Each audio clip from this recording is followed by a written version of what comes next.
Dr. Tim here at another Dr. Tim's Aquatics podcast. And joining us are Thomas Berchery from ASF, Aquarium Systems France, and Hey guys. Dale Lewis from Reptile Systems. Thomas is based in France, Dale in the UK, me in California. Quite an international cast today. So global. True. Welcome, everybody. So we're going to start out today with Dale talking about what is infrared and the infrared, gold infrared products that we sell at Reptile Systems. Take it away, That's Dale. great. Okay, so in a nutshell, last time we sort of spoke, we kind of hit on ultraviolet and then we hit on visible. So this topic is all about the infrared. So in a nutshell, reptiles need sunlight, which is broken down into three categories: ultraviolet, visible, and infrared. Infrared is basically heat. It's just a different way of kind of saying it, and it's split into three categories of infrared A, infrared B, and infrared C, all produced by the sun. Apart from infrared C. Infrared C is when a rock warms up by the sun and it refracts and radiates the heat back. So in terms of a product, we need something that can recreate infrared A and infrared B. And our gold infrared unit does exactly that. Infrared A warms the air and infrared B warms through the tissue of the animal to keep it warm. And as you know, all reptiles are cold-blooded, and heat is one of the most important things. So if you move to the next slide, we can talk about the product that's actually going to do this for you. So this is the gold infrared. The gold infrared is a black dome unit that measures about 10 inches across. Inside the unit, you can see on the top right picture there's a heat shield, which is made from super reflective aluminum. And what that does when the light is on, sorry, yeah, try to keep it international. I'll say both. And what that does, that throws the heat out not just down into your enclosure, but wide. Some of the other things like heat projectors or basking spots or halogens, they can, even at sort of 18 inches away, they'll give you a 12 to 18 inches wide spread. Gold infrared was designed to give large enclosures a huge spread of light. So at 36 inches away from the basking area, you'll get 36, 48 inches in a circle diameter of heat. It's based on a halogen, so it's super reliable. We've had these units running on a dimming stat for 4 to 5 years. They're available in 4 wattages, 50 watt, 100 watt, 200 watt, and a massive 400 watt. Now, the interesting thing with that is when you buy the unit. Can I interrupt? Yeah, sure. Because you said these are super reliable, and we have the mercury vapor, lamps, which are not all that reliable. Well, mercury vapor are reliable, but mercury vapor is very old technology, and inside a mercury vapor is a voltage switch or a voltage chip. And if the voltage going into it when it starts up isn't the right amount of voltage that the chip is registered, it won't work.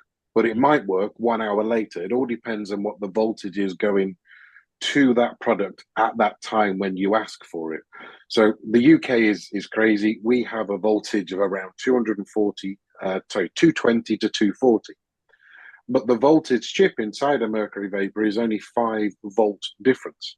So if we was to put it in at 230, it can only take 225 to 235. Anything outside that, it won't work.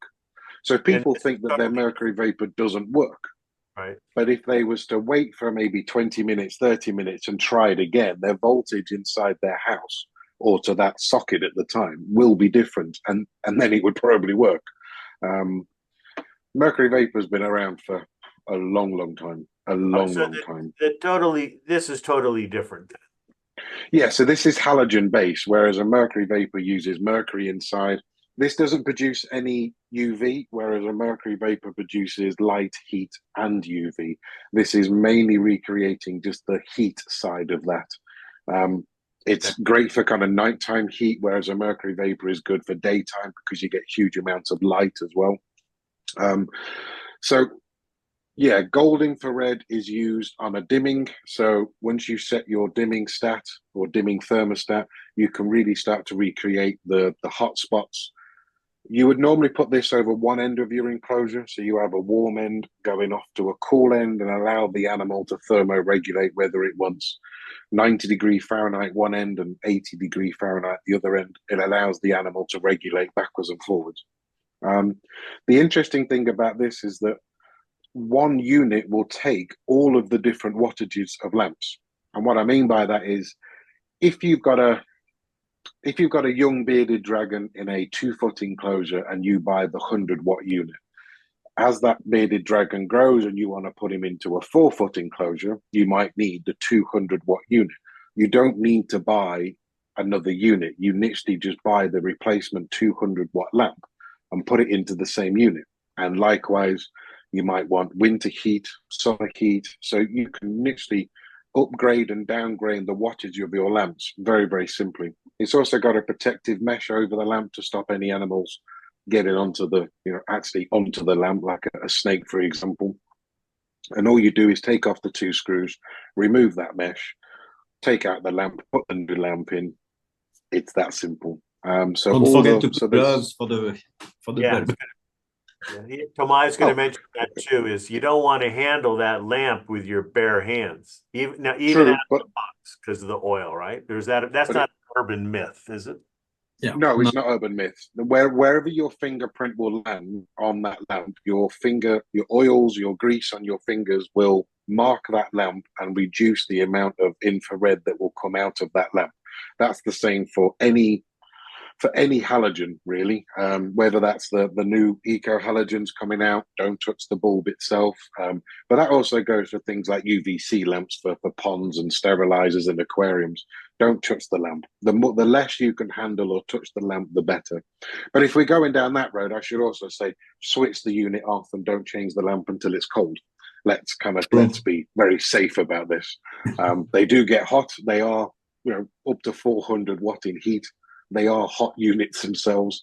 So when you buy the kit, the lamp is included, um, and everything is ready to go inside the box, including the fixtures to mount the product.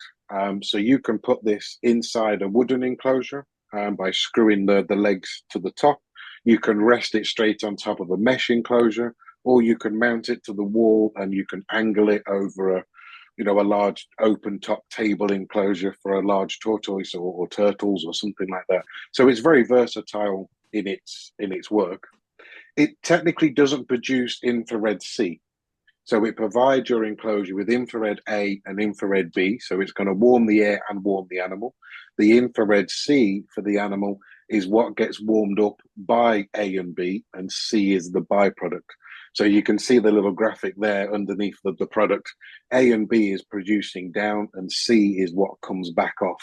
So you've seen the pictures of a large snake sitting on a road in the evening, and that's because the infrared A and B has warmed the tarmac or the road or the rock, and then the animal would lie onto this and get all that belly heat of infrared C later on. I'm not sure what the next slide is now. I've completely lost track. It's also key to making good Chateauneuf de Pape wine because the vineyards are in the rocks. Jesus, it always comes back around to this, doesn't I'm it? just spreading a little knowledge about heat. Heat True. is very, very important. So yeah, so in the bottom sort of heat enclosure there, you can see that the left-hand side of that kind of heat picture with the thermal imaging, that's where the enclosure, that's where the product is on the left-hand side. So the right-hand side's not cold, it's just cooler. So the idea is you have your basking spot on one side and you have your cooling area and allow the animal to go backwards and forwards from one side to the other. I They, think that, we that- can. does that mean you have to put the UV as well with the heat to have both IR and UV, or could you move the UV on the cold side?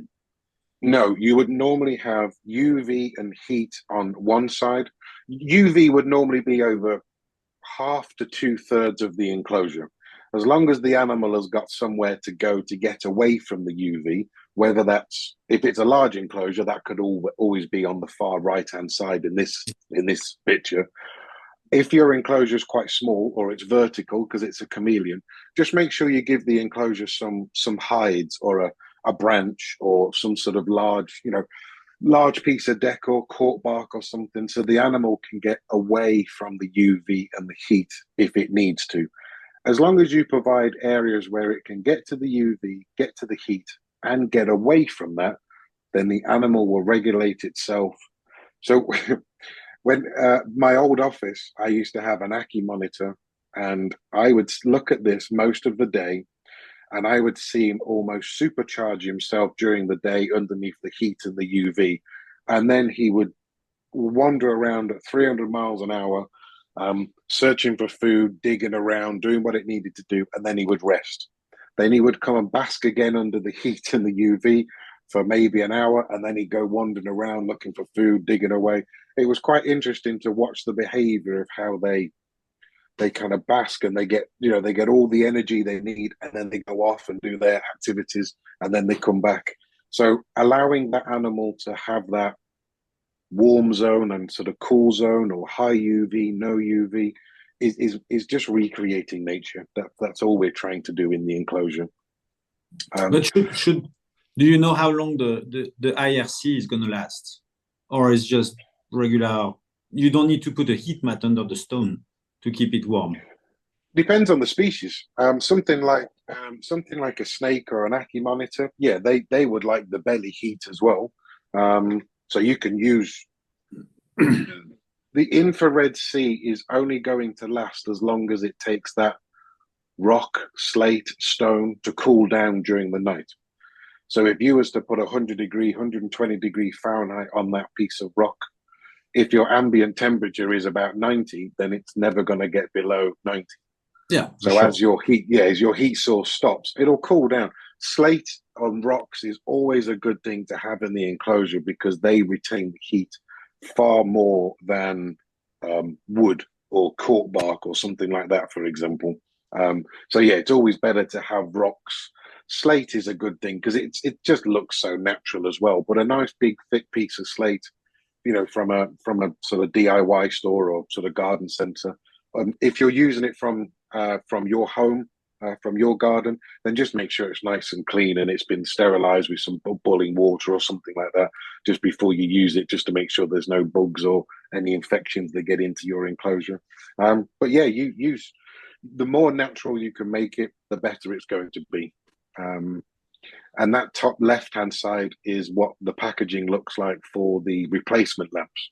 So if you brought a 200 watt, but you need more heat, then you can just buy the 400 watt product and just put that in.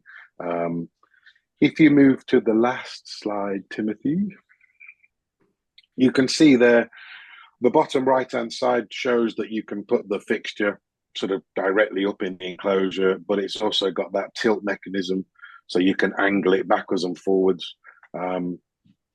The top left, just gives you an idea. Oh, I've just realized it's all in Celsius. Oh, my apologies.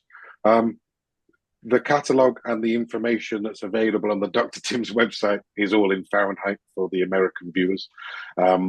So yeah, people have apps; they can figure it out. There's just gotta Google. It's Celsius into Fahrenheit. So yeah, the higher the wattage, the more heat you're going to get. If you have a large enclosure, you don't always need the higher wattage. It's really about the distance from the lamp to the basking zone or the lamp to the animal.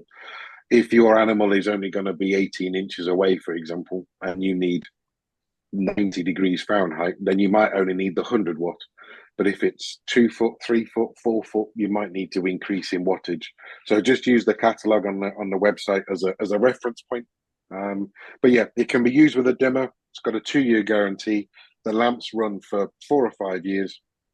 It's a super product, dead easy to use. There's no real working parts. All I would say, just one thing we've had from the US over the last 12 months, in the cold months, if you buy this and it gets delivered to your home, please don't plug it in straight away.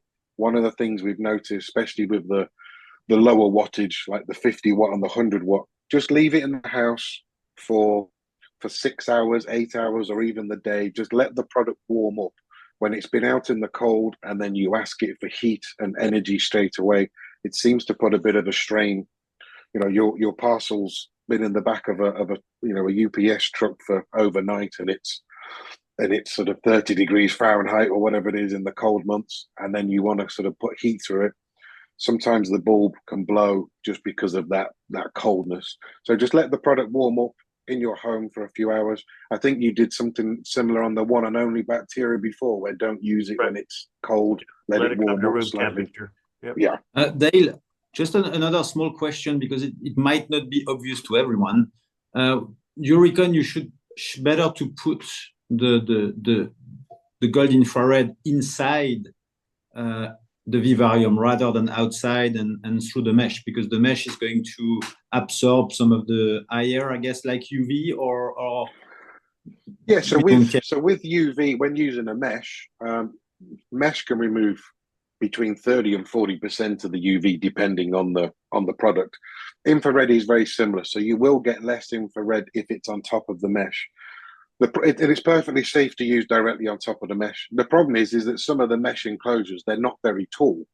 So if you brought the 200 watt because you are 18 inches away, for example, when you put it below the mesh, that might be too much heat.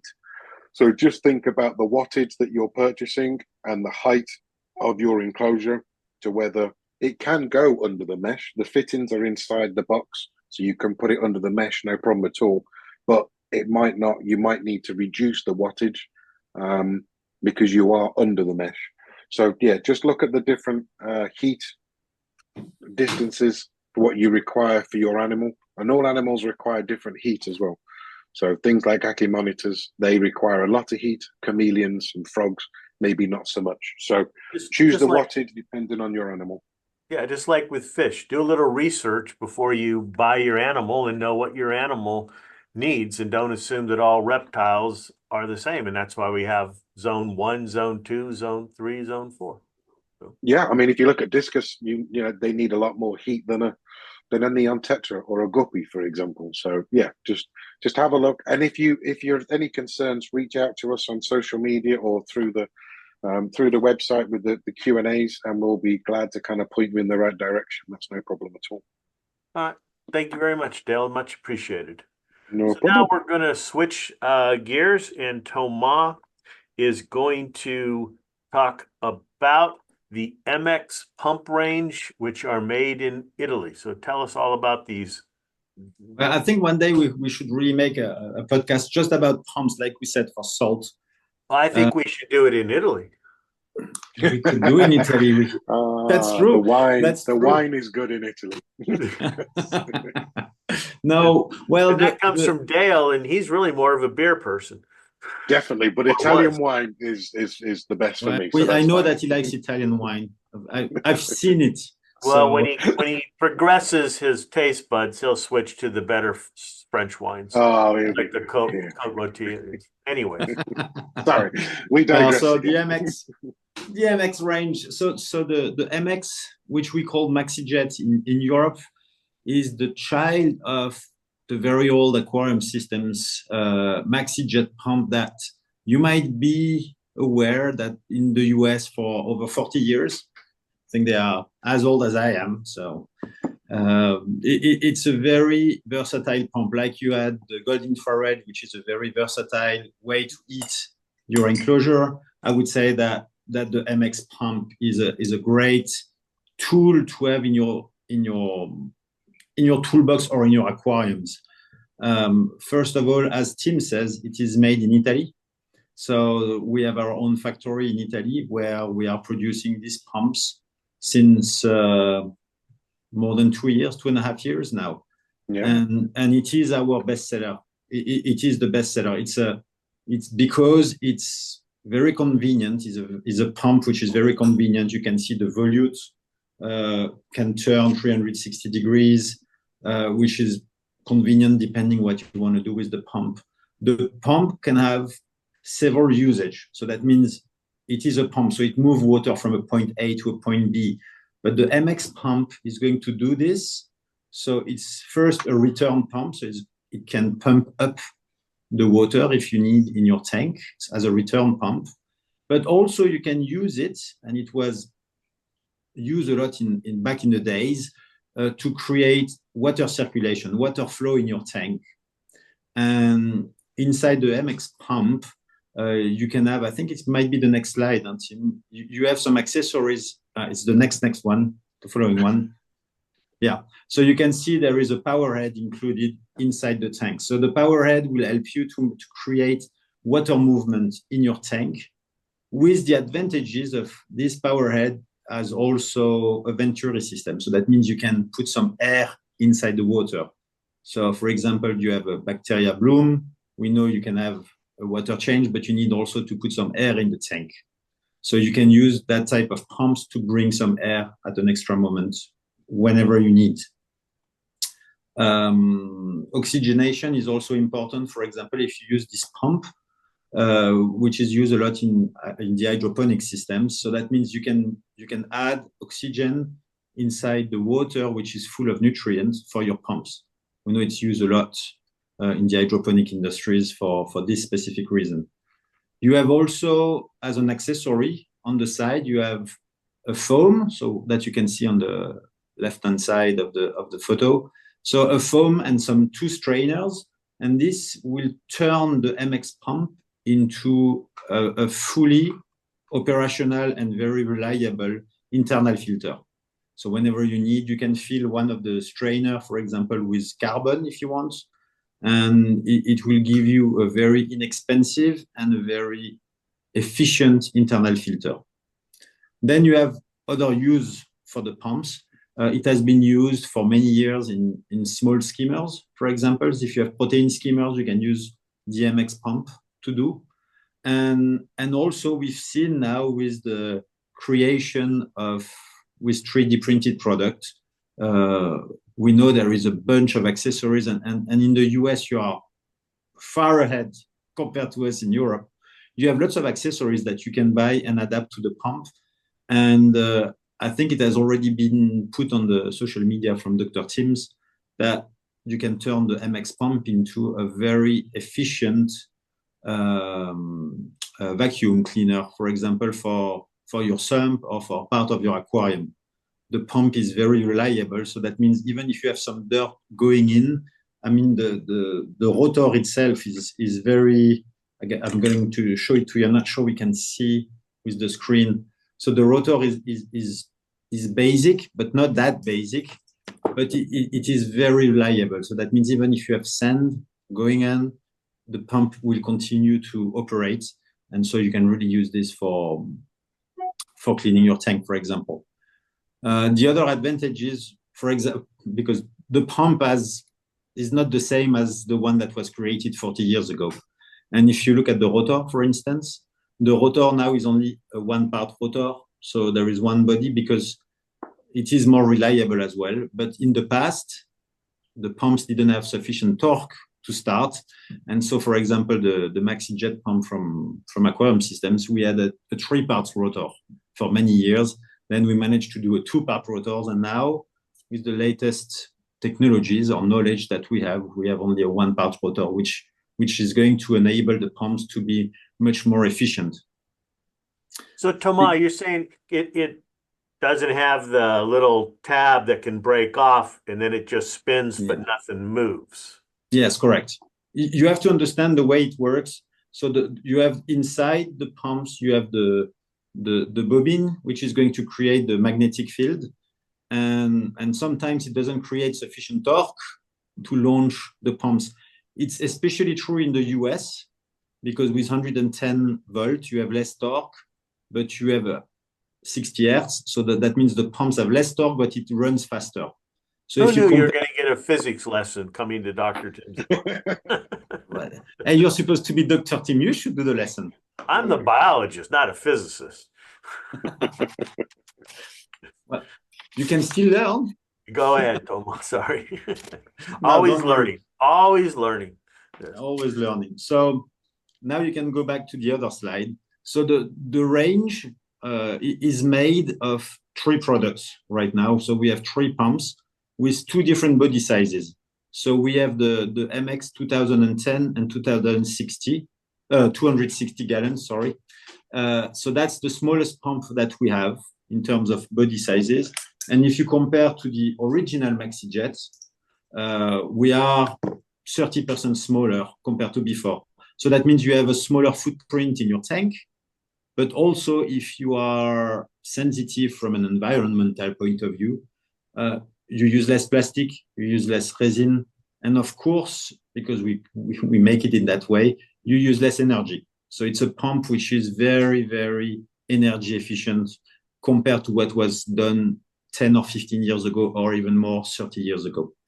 So we have also the MX Pro, and the MX Pro is based on the body that everyone knows in terms of sizes of the MaxiJet, but we managed to increase the power of the pump by 14% or 17%, sorry, compared to before, while consuming 15% less. So here again, it's maybe you're not that touch in the US, but tell you the truth, in Europe, energy consumption is really a big thing because the cost of energy is very high. On the small pictograms that you can see, you have some of the explanation I gave you. So the rotating part of the pump, so 360 degrees. So for example, if you use it as a vacuum, you can really go on the side and so you can put the dirt out very easily. You can use it outside of the tank. So for example, you can have a wet and dry application. So that means the pumps can stay outside and uses the water. So that could be very useful if you want to use that type of pumps, for example, to make water fontaine. So it's the type of pump, if you want to create a small fontaine home, use this. It's super reliable and you can use it. For someone like Tim, you can use this for mixology. So if you want to do large application of cocktails, if you want to mix alcohol with whatever you want, it's quite convenient. That's a large amount of cocktails. Hey, don't underestimate you. I prefer my cocktail shaken, not stirred. Oh, come on, James Bond style. And Thomas, yeah. you mentioned. Sorry to interrupt. You mentioned it's wet and dry. Do you have to make any adaptations to the pump to run it inside or outside? It's just ready to go. It's ready to go. You have a O-ring. I don't know if you can see. There is an O-ring there that helps you to have a totally waterproof pump. So you just need to have the hole with the water going into the chambers, and then it will go wherever you want. Which means it could be a convenient pump for you to have home, even if you don't have an aquarium, just to move a liquid from point A to point B. For example, my dad has quite a large garden, and so when he has to prepare fertilizer, for his plants, so he prepare at least 100-liter jar, and then he fill his how you call this, a pump, like a small hand pump, so he can give to the flowers. Yeah. And to fill his small pumps, he used a MaxiJet pump just to fill from one side to the other. So even outside of the field of aquariums, you can have a big use of a pump. What about mixing salt?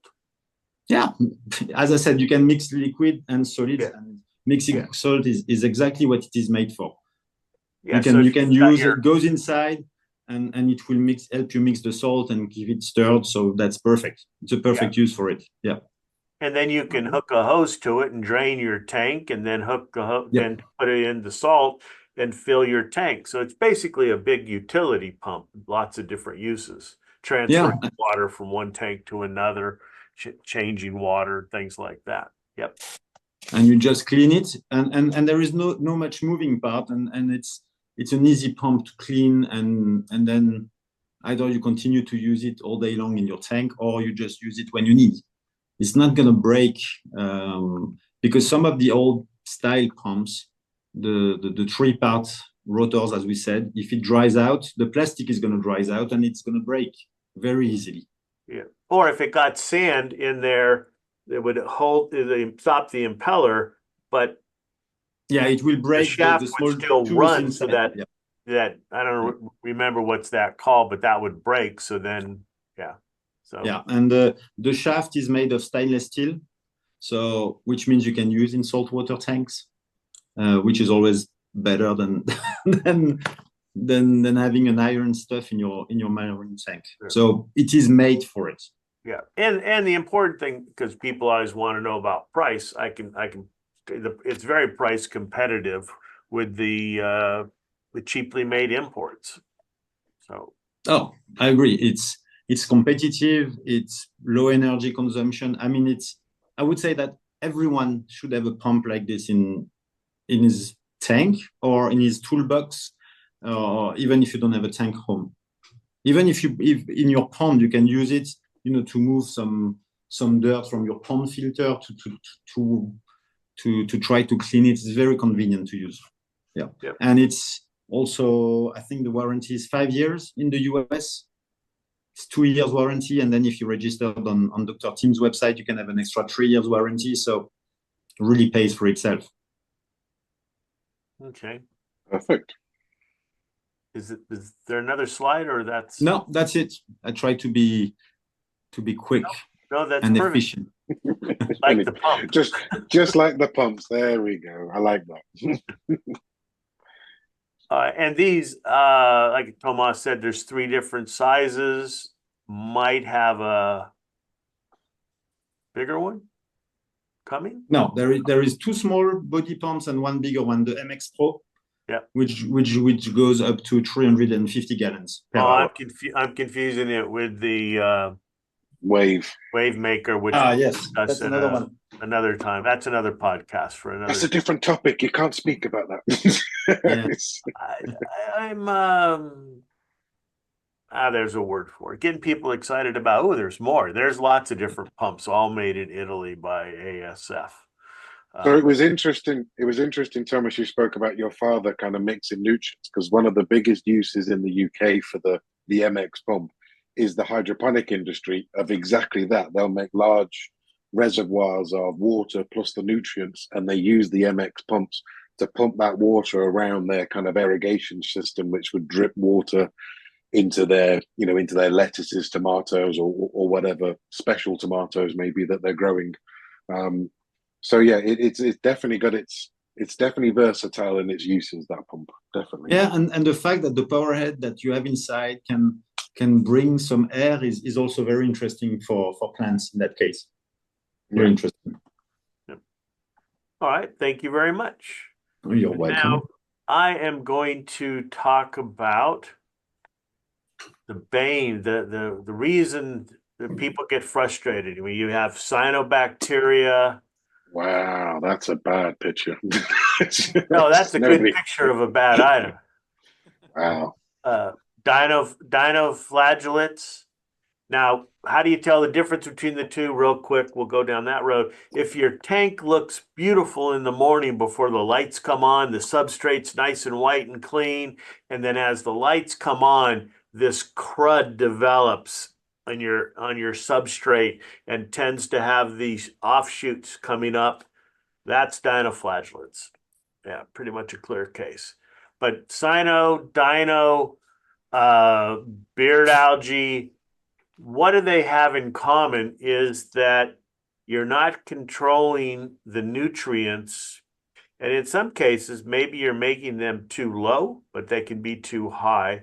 And more than likely, as I've said many times, you've unintentionally removed all the bacteria from the water column.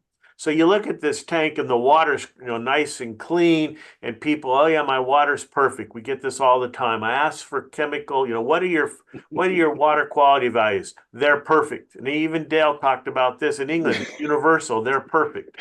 That's not a value. Yeah. I've said it 100 times. I'll say it 100 times more. If you come to us for help, please give us actual values. My nitrate is this. My phosphate is this. My pH is this. Not they're perfect. Let us help you, okay? And we're going to ask for those values. So what commonly is the issue here is that you've unintentionally eliminated all the bacteria from the water column, but left all the nutrients. So light, nutrients, you're going to get one of these 3 bad boys because they're living on surfaces, and your protein skimmer, your roller mat filter, your UV, ozonizer aren't going to touch these things. They're actually going to promote these by sterilizing, eliminating all the bacteria from the water. So what can you do? Well, this is why we developed Waste Away, which comes in two forms. There's the Waste Away liquid or the Waste Away time release gels. And the difference between the two is that the liquid is a lot more concentrated. Okay, so there's 8 different species of bacteria that I isolated from aquariums, and now we grow these, and they're super concentrated. The Waste Away liquid is very concentrated. And that's why we say on the back, if this is the first time you've used it, use a low dose, a half a dose, a quarter dose. Start with a little bit because it's always easier to add more. Because what can happen? Well, every tank is different. The different values of nitrate, phosphate, and organics. And that's what these bacteria do. They degrade or mineralize organics that can be trapped. You may not even know you have it inside your live rock, dead spots where things accumulate, all that what we call gunk and hidden waste. These bacteria are going to oxidize or I'm sorry, mineralize that. They're also going to consume the phosphates and nitrates. And if you just willy-nilly dump a bunch in your tank, chances are really good you're going to get a bacterial bloom. Thomas talked about that with with aerating your tank. The bacteria are blooming, which means they're growing out of control. You can tell that because your tank is now hazy, the water's hazy, and they're consuming oxygen. And now your fish are at the surface, they're stressed, and they can possibly die. So you want to start out slow with this. It sounds crazy, but there are a lot of bacteria in this product. That's why when we're using it, get an MX pump, get the Venturi going, move water, have lots of aeration, bubbling, surface movement to help re-aerate the water. What you might also see is when the waste away bacteria degrade or mineralize that organic material, they're going to produce ammonia. So when we talk about this on the label, the ammonia levels are going to go up, and that can then, it's going to enter the nitrogen cycle. Your nitrates are going to go up. And what can happen is your tank will actually possibly look a little worse before it looks better. And that's because it's like cleaning your house. If you come in, you're going to do a big house cleaning, maybe for a few hours, your house is going to look like a little mess as you've got all this stuff out here. It's the same with your aquarium, is it may look a little worse before it looks better. But it took you a long time to accumulate all that dirt. We want to take time to get rid of it. Doing it super fast can just cause lots of different issues. We get this, people haven't done any maintenance on their substrate. They go in there and they stir it all up.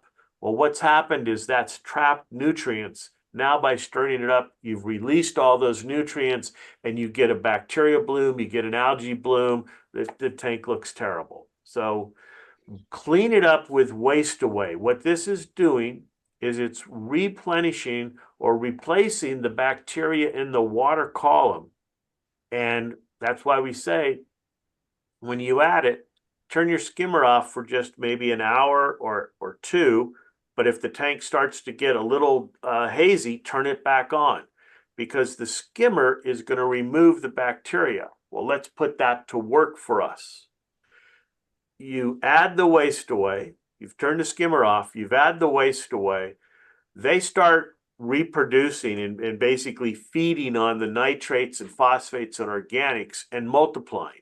So they've changed all those nutrients into more bacteria. Now you turn your skimmer on and remove those bacteria, thereby removing the nutrients. But that process you have to yeah, Dale. Sorry, you mentioned about turning the skimmer on, but what happens if it's a freshwater tank that doesn't have a skimmer? then we recommend filter socks. You can get, Okay. Yep. and now, temporarily what you can do, you can go, well, I only have a small hang on the tank or a canister filter. Well, we have a fix for that. You get an MX pump and you have a hose and you put the MX pump in the tank and you have the hose go into a micron filter sock. Now you're just recirculating that water through the micron filter sock and it will get clogged up with the bacteria that you're producing with the waste away, and you can clean it that way. And there's some people that have done that or had trickle filters. You can see that on the internet, but it works really well. But it takes. What about fine filter floss and filterable? Is Yeah, that too coarse, or would that work? It'll work. It just takes time, Okay. and yeah, it'll take longer because they have to clog up. They have to get that bacterial film that'll form on the filter floss, but it'll definitely clog up. Okay. And what's happening here is you want to clean it in stages. We get this when we go to shows. People have a really big tank and they haven't, again, cleaned the substrate. I don't recommend cleaning all the substrate at one time. You clean a section, wait a couple of days, clean another section. And that's what you're doing here with the waste away is add a little bit and then 2 days later, add a little bit more. It takes time to clean these things up. Basically, what we say is waste away is like a skimmer or activated carbon water change all in a bottle. It does not replace maintenance. No product replaces regular maintenance and water changes. Okay? Even huge aquariums, public aquariums that are millions of gallons do partial water changes. Okay? It's great for all tanks. And it can basically reach places that you can't get to or you can't see. It gets rid of dissolved and particular organics. So what are dissolved organics? That smell, that aquarium smell, that's organics. And you can clean that up using the waste away. The cells grow and they remove by consuming the phosphates and nitrates. And then you turn your skimmer on, your roller filter, filter plus. To make this work, you've got to get the nutrients that you've converted into bacteria out of the tank. It's kind of like using an algae filter. Just to grow the caulerpa or what's the other algae that people use? Cheetos. Yeah, Ketomorpha.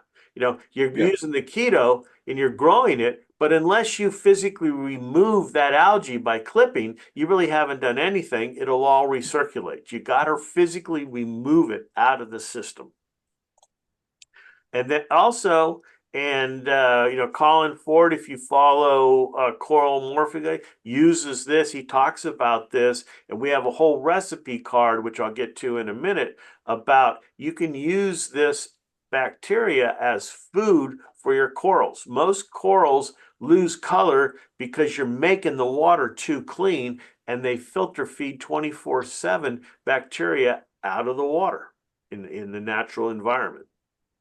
And it also helps freshwater plants grow because not only do the bacteria turn that organic material into ammonia, they turn the carbon into inorganic carbon or CO2, which the plants can use to grow. Now the gels, there's 3 different sizes. Once you've cleaned it up, how do you maintain it? Well, with our gels, there's 10-gallon, 50-gallon, 100-gallon sizes. It's the same bacteria, freshwater version, saltwater version. They do the same thing, consume nitrates and phosphates and degrade organics. It helps keep the tank clean. You can put these anywhere, in the sump, in the filter, just hide them somewhere in the tank. They come with a suction cup and they'll change color when they're done. Each gel will last about 30 days. It's made with recycled plastic. The gel material is 100% natural, so you can recycle these without any worries. and it's a great way of basically of auto dosing your tank without having to really do anything except change it every 30 days. And there's ones for bettas, one for saltwater, freshwater, plants, amphibians. You've got that turtle tank or the axolotl tank that can, start to smell. Well, the waste away gels are a great way to control that and keep the water clean and keep the smell down using, natural bacteria and obviously not any chemical methods. And for your, I can personally vouch for that as well in using the freshwater one for the turtle enclosure. That really works. Yeah, yeah, 30 days, you can see it, the color drain from it, but we maintain it on a regular basis, but just to stop the smell that can come away from turtles, oh, it works. The Well, it turtle works tank was well for all tanks, that's for sure. yeah. just in the Yeah. door when you walked in, and before using it, it was the first smell that hit you when you walked into the room. Initially, within a week or two of using that smell disappeared, and it's never been back since. So I can personally vouch for the smells when it comes to turtles because they are smelly. If you've Great got animal, great pets, but smelly. if you've got shrimp, what can happen, and I should have had a picture on this, is on the gel, this mass, this gunk will form, and that's bacterial biomass. And you can take the gel out and wipe that away, or you can just shake it. And if you have corals, the corals will consume that. Or if you have a freshwater shrimp or even saltwater shrimp, they'll feed on that. That's basically marine snow. These are generating marine snow that is food for other types of animals. So the long-term fix for cyno is, we have a card on this. The refresh knocks it back, but again, it's only treating the symptoms. And then the waste away, which will consume the organics and the nutrients, and it'll outcompete the cyanobacteria and the algae. So we're not using any chemical methods. We're not killing any things. It's not an algicide, anything like that. It's using biology to switch the system to a bacterial-centered system rather than these nuisances and things like that. And this is an example of an aquarium in Australia over 30 days where the consumer tank was just overgrown. And over 30 days, we have a card on this I'll talk about in the next slide. The tank went back to what the customer really wanted, was to get rid of all this algae and not have their corals being smothered by algae and dinos and things like that. So the system's Impressive, huh?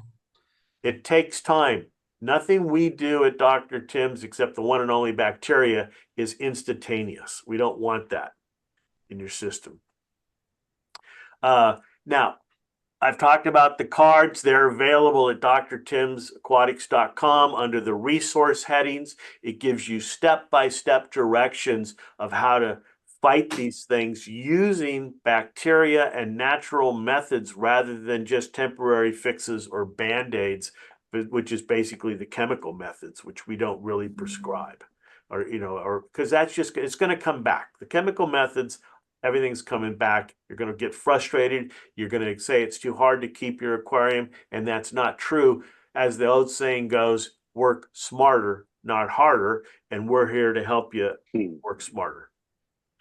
We have also this, which is our reference guide. Find your problem, figure out, usually takes two different, treatments or products sometimes to clean it up, like the waste away liquid to clean the tank, and then the waste away gels to maintain the tank. Again, all this is on the website. And then also product overviews. Once again, I can't stress this. We want to help people, and you want help and you want it fast. So give us some numbers. Stop saying your water quality is perfect. Obviously, there's something wrong, and you've read the internet. You've got 100 different opinions. Stop reading the internet so much, but let us help you. by giving us some actual ammonia, nitrite, phosphate values. I have it today. Somebody's like, well, my nitrite's off, it's sky high off scale. But some nitrite tests end at 0.2. I won't even Yeah. go Yeah, into what does that that 'cause mean? we're What running does out of that mean? time. Yeah. Yeah, it turned dark purple, but that doesn't give us a real value. So we need those real values, please. So, hope you've enjoyed this. Any closing comments, gentlemen? No, we are too good. No, kidding. So you need to get rid of bacteria, to get rid of algae, you need refresh, waste away. To maintain it, you need waste away gel. Don't forget you should always have an MX pump under your aquarium, ready to use if you ever need it. And if you're keeping reptiles, keep them warm by using gold infrared. Well, that's There you something. go. Oh, that was That's I hope people just don't switch to the end. We don't want them to miss. There we go. Yes. 5 seconds. But definitely, and when there's a lot of you disasters, we've got, floods and earthquakes and hurricanes and all these natural disasters that happen, you need to be prepared, like they're saying now for your house, have your preparedness kit. Well, same for your aquarium, and your MX pump should be in there to clean things, and keeping your tank clean using waste away will keep down the organics, which in a power outage, the organics are going to be consuming oxygen, the bacteria that are breaking those down. So you need to keep your tank clean. So, Oh, I have one question. Your one and only bacteria, I believe, has a shelf life. Does you're on about people preparing and keeping things in case of emergency, but does refresh and waste away have a shelf life? the refresh in the liquid form and the waste away in the liquid form are about 5 years. Okay, plenty The of time. gel, because the bacteria actually made freeze dried. So as long as the gel is kept sealed and doesn't evaporate, and even if the gel starts to evaporate and you look at the holder and it's not completely full, once you put it in water, it hydrates. The cells Yeah. don't evaporate, they just get more concentrated. So great question. Cool. Thank you, everyone. This has been another Dr. Tim's Aquatics podcast. I'd like to thank my guests, Thomas and Dale, and good fish keeping, everyone.